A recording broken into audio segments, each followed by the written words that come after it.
श्रीमते रामचंद्राय नमः। ओम नमः परमहंसास्वादित चरण कमल चिन्मकरंदाय भक्त जनमानस निवासाय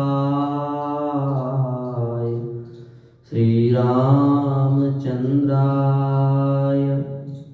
वागीशायस्य वदने श्रीलक्ष्मीर्यस्य च वक्षसि यस्यास्ते हृदये संवित्तं नृसिंहमहं भजे। विश्वसर्ग विसर्गादि नवलक्षणलक्षितं श्रीकृष्णाख्यं परं धाम जगद्धाम नमामि तत्। वाञ्छाकल्पतरुभ्यश्च कृपासिन्धुभ्य एव च पतितानां पावनेभ्यो श्रीवैष्णवेभ्यो नमो नमः।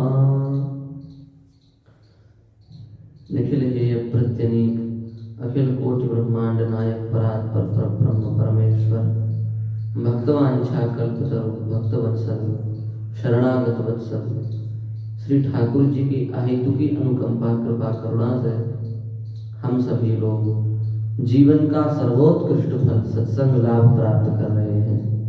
यह श्री ठाकुर जी के ऊपर, ठाकुर जी की हम सब के ऊपर विशेष अहेतुकी कृपा करुणा है। विद्या का महात्म्य प्रकाशित किया जा रहा है, विद्या की महत्ता को बताया जा रहा है और यह महत्ता विद्या की कम ही है, क्योंकि विद्या के महात्म्य को हम जितना भी कहें वह सब कम है। विद्या अपने आप में बहुत महान वस्तु है। शास्त्रों में आया है कब तक विद्या पढ़ें? बोले अजरामरवत् प्राज्ञ विद्यामर्थं च साधयेत् गृहीत इव केशेषु मृत्युना धर्ममाचरेत्। बड़ा प्यारा श्लोक है महाराज जी। इस श्लोक का तात्पर्य यह है कि अजरामरवत् प्राज्ञः विद्याम अर्थम च साधयेत्। विद्यामेव अर्थ, विद्या रूपी अर्थ का साधन करें। विद्या रूपी जो धन है उस धन को कमाए, अथवा विद्या और धन को कमाए। विद्यामर्थम च साधयेत्। कैसे? बोले भाई प्राज्ञा माने विशेष रूप से जानाती थी ज्ञान, प्रकृष्टे न जानाती थी प्राज्ञा। जो विशेष रूप से जानता हो उसे प्राज्ञ कहते हैं। अर्थात जो परम बुद्धिमान है उस व्यक्ति का यह धर्म है, यह कर्तव्य है कि उसको अजर और अमर के समान विद्या का अध्ययन करना चाहिए। इसका तात्पर्य यह है कि उसको यह नहीं सोचना चाहिए कि हम जल्दी जल्दी पढ़ लें, खूब बढ़िया आराम से समस्त शास्त्रों का अंतिम क्षण तक चिंतन करना चाहिए। अजर और अमर के समान विद्या का चिंतन करें। ये नहीं कि विद्यार्थी जीवन में तो पढ़ लिया और फिर पुस्तक बंद कर दी। जिन्होंने ठीक प्रकार से विद्या का अध्ययन किया हो वे अपने अंतिम समय तक शास्त्र का साथ नहीं छोड़ते, वे शास्त्र को पकड़ करके रखते हैं। जिस प्रकार से मछली को जल से निकालने पर मछली में स्वाभाविक व्याकुलता पड़ जाती है, उसी प्रकार से किसी विद्वान पुरुष को शास्त्रों से दूर करने पर वह व्याकुल हो जाता है। इसलिए अजरामरवत् प्राज्ञा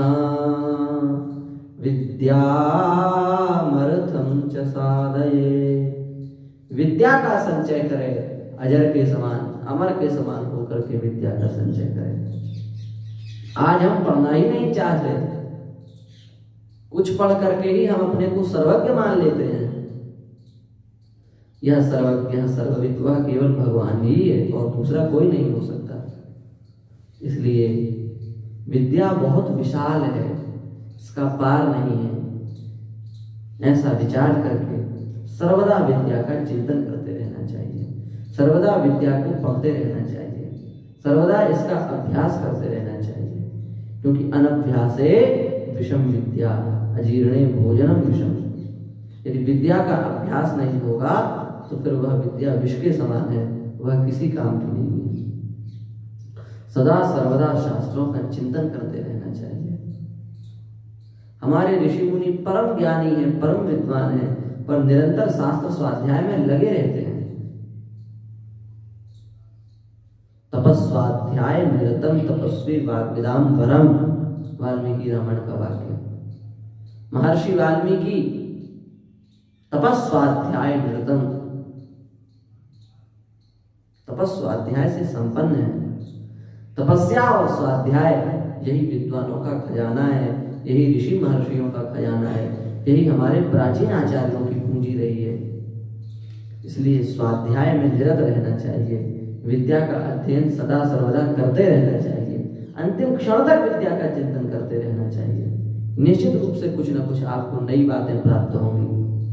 इसलिए अजरामरवत प्राज्ञा विद्यामर्तम च साधयेत् अथवा विद्यामर्तम च चिन्तयेत्। और गृहीत इव केशेषु मृत्युना धर्ममाचरेत्। मृत्यु हमारे बाल पकड़े हुए है, किसी भी क्षण हमारे प्राणों को ले सकती है। ऐसा विचार करके अत्यंत शीघ्रता पूर्वक धर्म का अर्जन करना चाहिए, भजन का अर्जन करना चाहिए, तप का अर्जन करना चाहिए। ये बात है। तप और स्वाध्याय इन दो की बड़ी विशेषता है। हमारे प्राचीन काल के जितने भी आचार्य हुए हैं वे तपस्या से संपन्न और स्वाध्याय से संपन्न होते थे। इसलिए वे किसी के सामने झुकते नहीं थे, वे सिंह के समान दुर्धर्ष थे। उनको जीतना बड़ा कठिन होता था। समस्त राजा उनके सामने नतमस्तक रहते थे। क्यों? क्योंकि तपस्वाध्याय संपन्न महात्मा है। महर्षि भरद्वाज, महर्षि वाल्मीकि, महर्षि अत्रि, महर्षि अगस्त्य, भगवान वेदव्यास, भगवान शुक्र, ये सब तपस्वाध्याय निरत संपन्न महापुरुष हैं। तपस्या में ही इन्होंने सारे ज्ञान को प्राप्त किया। श्री व्यास जी का कैसा स्वाध्याय है। 18 पुराण, पंचम वेद, महाभारत इत्यादि सबकी रचना कर डाली। ये स्वाध्याय है। इसलिए तपस्वाध्याय निरतम। और गृहीत इव केशेषु, मृत्यु हमारे केस पकड़े हुए है, हम किसी भी समय मर सकते हैं। मृत्यु का कोई पक्का तो है नहीं कि अब आएगी, किसी भी क्षण आ सकती है। तो मृत्यु हमारे सिर पर बैठी हुई है। ऐसा विचार करके शीघ्र धर्म का अर्जन कर लेना चाहिए। विद्या इहलोक में सुख देगी और परलोक में तो देगी ही, और धर्म भी इस लोक में सुख देगा और परलोक में सुख देगा। महर्षियों ने ऐसा मार्ग बनाया, हमें इस लोक में भी सुख की प्राप्ति हो और परलोक में भी सुख की प्राप्ति हो। विद्या का अध्ययन करोगे तो दोनों लोकों में सुख मिलेगा, और धर्म का अर्जन करोगे तो धर्म से आपको इस लोक में भी सुख की प्राप्ति होगी, और उस धर्मोपार्जन के कारण आपको परलोक में भी सुख की प्राप्ति होगी। विद्या, इसलिए विद्या का सर्वदा चिंतन करते हैं, विद्या को सर्वदा पढ़ते रहना चाहिए। महाभाष्य में एक बड़ा अच्छा वाक्य है, चतुर्भि प्रकारै विद्योपयोगिता भवति। 4 प्रकार से विद्या का उपयोग होता है, अर्थात 4 भागों में विद्या का अध्ययन हम सबको करना चाहिए। हम लोगों में निश्चित रूप से विद्या का अध्ययन हम लोग करते हैं, पर किसी न किसी अंश में इन 4 बातों का ठीक तरीके से पालन नहीं कर रहे हैं, इसलिए हमारी विद्या प्रभावित नहीं होती, हमारी विद्या दूसरे के काम में नहीं आती। यदि हम इन 4 बातों को ठीक से समझ लें तो हमारी विद्या अत्यंत उपयोगी सिद्ध हो सकती है। कौन सी 4 बातें? भाष्यकार पतंजलि कहते हैं आगम कालेन विद्योपयोगिता भवति। आगम के कारण, आगम करे पहले तो विद्या का बड़ी उपयोगी हो जाती है। आगम क्या? बोले गुरु जी के पास में जाकर के और नम्र होकर के कृतांजलि हाथ जोड़ करके उनके चरणों में बैठ करके ज्ञान को अत्यंत विनय पूर्वक प्राप्त करे। यही है आगम काल विद्या का। नित्य प्रति विद्यालय में उपस्थिति रखे और अत्यंत विनम्र भाव पूर्वक नम्रोत्कृतांजलि हाथ जोड़ करके नम्र होकर के बैठे और विद्या का अध्ययन करे। यही है आगम काल। चलो ठीक है, एक बात समझ में आई आगम काल। दूसरा क्या उपाय है? बोले आगम कालेन विद्योपयोगिता तो भवत्येव परम स्वाध्याय कालेनापि विद्योपयोगिता भवति। दूसरा उपाय बताया उन्होंने स्वाध्याय काले।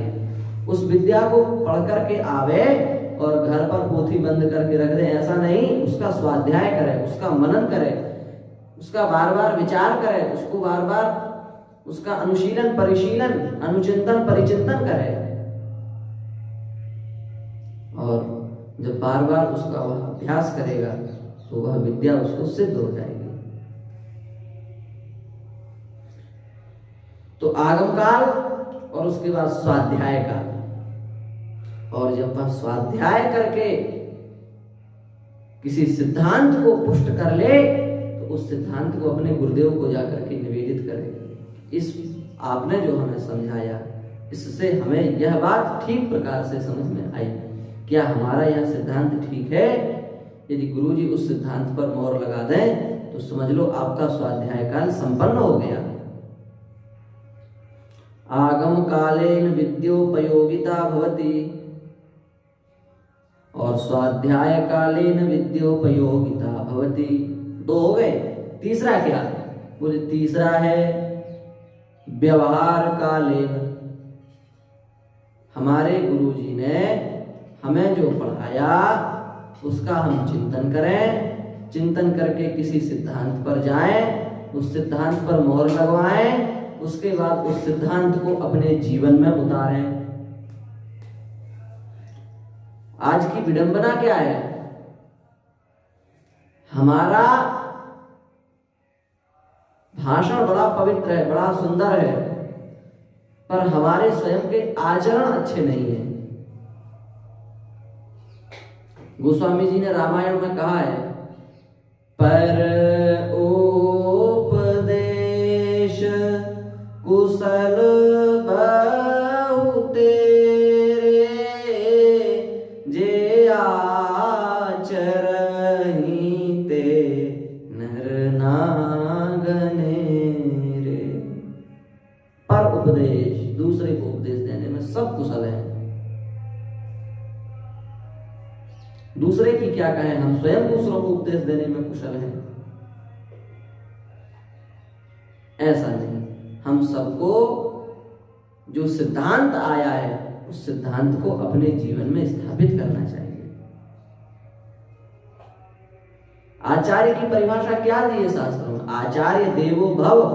आचार्य देवता है, भगवान के समान है, पर आचार्य कौन? बोले आचनोति शास्त्राणि शिष्य च स्थापयिष्यति स्वयं आचरतिश्चापि आचार्य से ही लक्षण।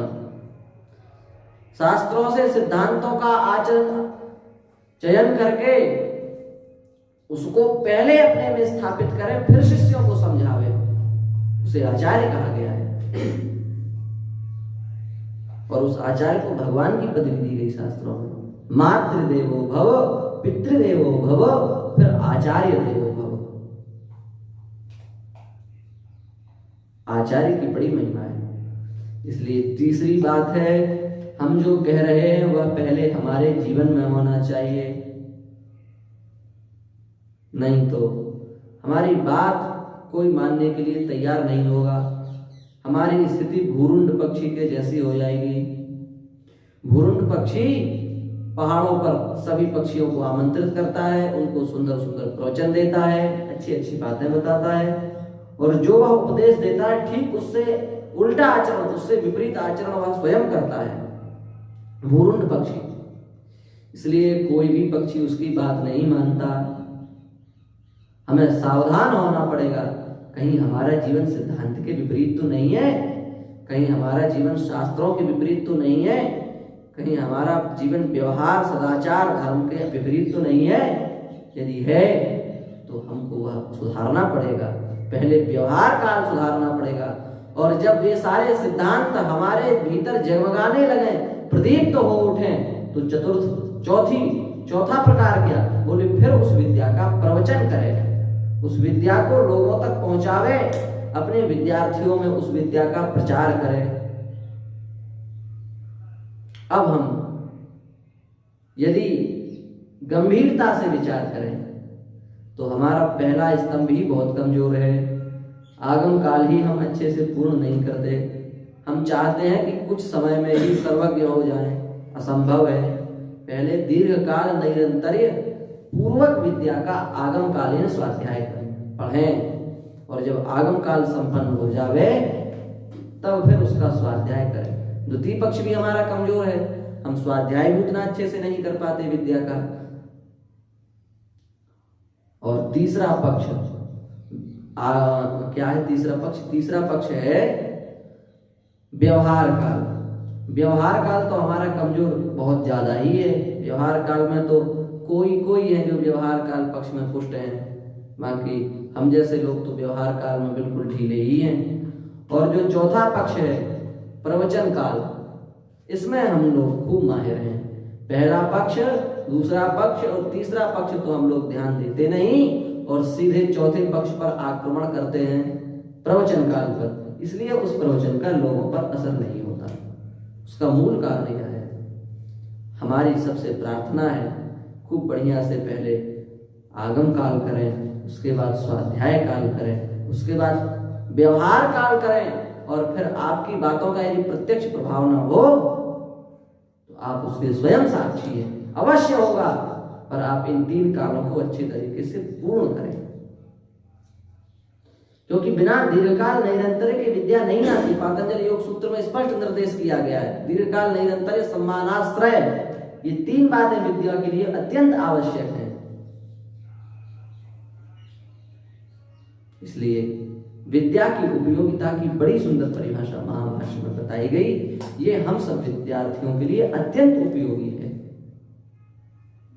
इसलिए सबको विद्या का अध्ययन अवश्य करना चाहिए, क्योंकि विद्या ही कितनी महिमा बताई। विद्या रूपम कुरूपाणाम क्षमा रूपम तपस्विनाम। कुरूप जो है, रूप से जो संपन्न नहीं है, उन लोगों का विद्या ही तो रूप है। विद्या रूपी रूप से ही वे प्रकाशित होते हैं। यदि विद्या रूपी रूप ना हो तो उनकी कोई कीमत नहीं होगी, वे तो कुरूप ही हैं। और कुरूप की तो छोड़िए, कोई रूपवान व्यक्ति ही क्यों ना हो, महान रूपवान हो, महान तेजवान हो, युवावस्था से संपन्न हो, समस्त कुटुंब परिवार से संपन्न हो, तो उसके लिए बताया गया कि निर्गंधा इव किंशुकाः। जिस प्रकार से गंध से रहित पुष्प किसी काम का नहीं है, उसी प्रकार से उसकी भी कोई शोभा नहीं होती। इस बात का विचार करते हुए हमको यदि सर्वविध पूर्ण बनना है, हमको यदि सर्वविध सांगोपांग मनुष्य बनना है, उसके लिए हम सबको विद्या का अध्ययन अवश्य करना पड़ेगा। विद्या वितर्को विज्ञानम स्मृति तत्परता क्रिया यस्यैते सद्गुणास्तस्य तस्य विद्या फली भवेत्। विद्या उसका अध्ययन करे, उसमें खूब तर्क वितर्क करे, उसका विज्ञान समझे, स्मृति से उसका चिंतन करे, और तत्परता पूर्वक उसको पढ़े, और फिर उसको अपने जीवन में क्रियान्वित करे। ये 6 बातें जिसके जीवन में होती हैं, उसकी विद्या अवश्य ही फलवान हो जाती है। ये बात है। तो ये विद्या की महिमा है। हमारी अंतिम में एक विशेष बात यह है कि हमें यदि अपने जीवन में प्रत्यक्ष शांति प्राप्त करनी है और परलोक में भी शांति के मार्ग पर ही जाना है, परलोक में भी सुख की प्राप्ति करनी है, तो हम सभी का यह परम धर्म है कि हम सब लोग अपने शास्त्रों का अवश्य स्वाध्याय करें, अवश्य चिंतन करें, अवश्य मनन करें।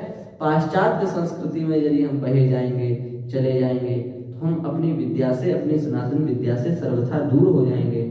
और सनातन विद्या से यदि हम दूर हो जाएंगे तो फिर हमारे कल्याण का कोई साधन नहीं बचेगा। इसलिए हम अपनी संस्कृति की ओर लौटें, हम अपनी सभ्यता को पहचानें और हम विधर्मियों को ठीक प्रकार से समझा सकें। इसके लिए विद्या की परम आवश्यकता है, ज्ञान की परम आवश्यकता है। ज्ञानवानेव सुखवान ज्ञानवानेव जीवति। ज्ञानवान व्यक्ति ही सुखी है, ज्ञानवान व्यक्ति ही अधिक वर्षों तक जीता है। इसलिए इन सब बातों का विचार करके हमें विद्या का अनुशीलन करने में लग जाना चाहिए। हम केवल अंधा यथा अंधे उपनीय माना के सिद्धांत के अनुसार देखा देखी में यदि जाएंगे तो जिस प्रकार से दूसरे लोग गड्ढे में गिरे हुए हैं, कुएं में गिर पड़े हैं, उसी प्रकार से हमको भी गिरना पड़ेगा। और इस सब के कारण जो हमारी धर्म की अवनति होगी, दुर्गति होगी, उसके पाप के भागी हम सबको बनना पड़ेगा। इसलिए धर्म पाप से थोड़ा बचते हुए, धर्म को जीतते हुए और आज की आवश्यकता को ध्यान में रखते हुए हमें अवश्य ही बिना शास्त्र का अध्ययन किए कुछ भी कहने का अधिकार नहीं है।